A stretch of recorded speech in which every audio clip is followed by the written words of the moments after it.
Di sebuah desa kecil yang dikelilingi sawah hijau dan sungai jernih, hiduplah seorang anak laki-laki bernama Budi. Budi bukan anak biasa. Setiap hari, sepulang sekolah, ia tidak langsung bermain seperti teman-temannya. Ia selalu menyempatkan diri membantu ibunya di sawah atau mencari kayu bakar di hutan dekat desa. Baginya, petualangan terbesar adalah menjelajahi setiap sudut hutan yang sudah ia anggap seperti halaman belakang rumahnya sendiri. Suatu sore yang cerah, saat sedang mencari ranting kering, Budi melihat sesuatu yang aneh. Di antara akar-akar pohon beringin tua yang besar dan kokoh, ada sebuah benda yang berkilauan tertimpa sinar matahari sore. Rasa penasarannya langsung memuncak. Dengan hati-hati, ia mendekat dan mulai menggali tanah di sekitar benda itu dengan tangannya. Semakin dalam ia menggali, semakin jelas bentuk benda itu. Ternyata, itu adalah sebuah peti kayu kecil yang sudah lapuk, dihiasi ukiran-ukiran kuno yang belum pernah ia lihat sebelumnya.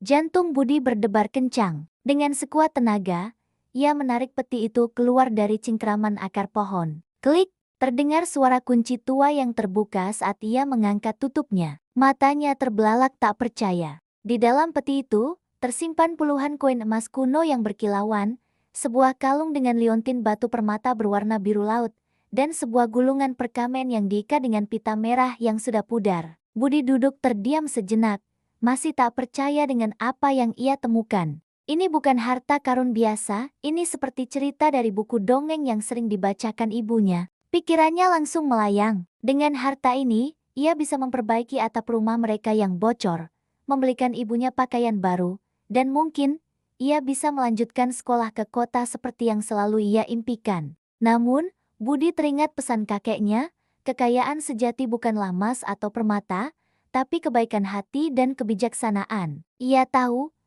harta ini bukan hanya miliknya seorang. Harta ini ditemukan di tanah desa, dan mungkin bisa membawa kebaikan bagi semua orang. Dengan langkah mantap, Budi membawa peti itu pulang, bukan untuk menyembunyikannya, tapi untuk menunjukkannya kepada Pak Lurah, pemimpin desa yang bijaksana. Ibunya terkejut bukan main. Namun ia tersenyum bangga melihat kejujuran putranya. Sesampainya di rumah Pak Lurah, Budi menceritakan semua penemuannya. Pak Lurah membuka gulungan perkamen itu dengan hati-hati.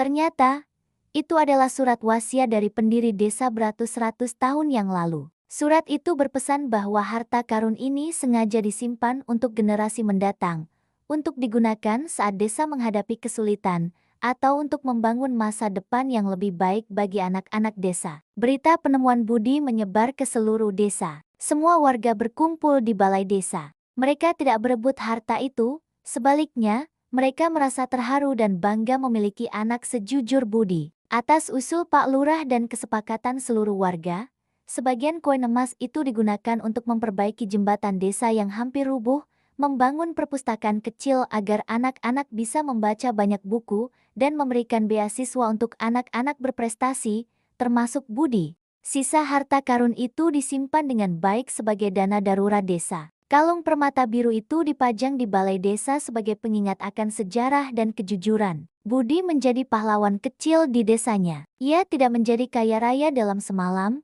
tapi ia mendapatkan sesuatu yang jauh lebih berharga.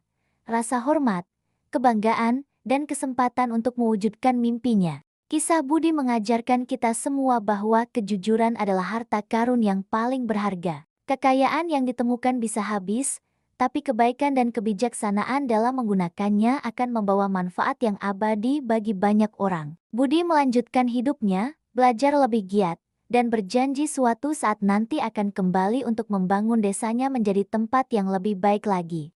Petualangannya di hutan sore itu tidak hanya memberinya emas, tapi juga pelajaran hidup yang tak ternilai harganya. Terima kasih sudah menonton kisah inspiratif ini. Jangan lupa untuk menyukai video ini, bagikan ke teman-temanmu, dan subscribe channel kami untuk cerita-cerita menarik lainnya. Sampai jumpa di video berikutnya.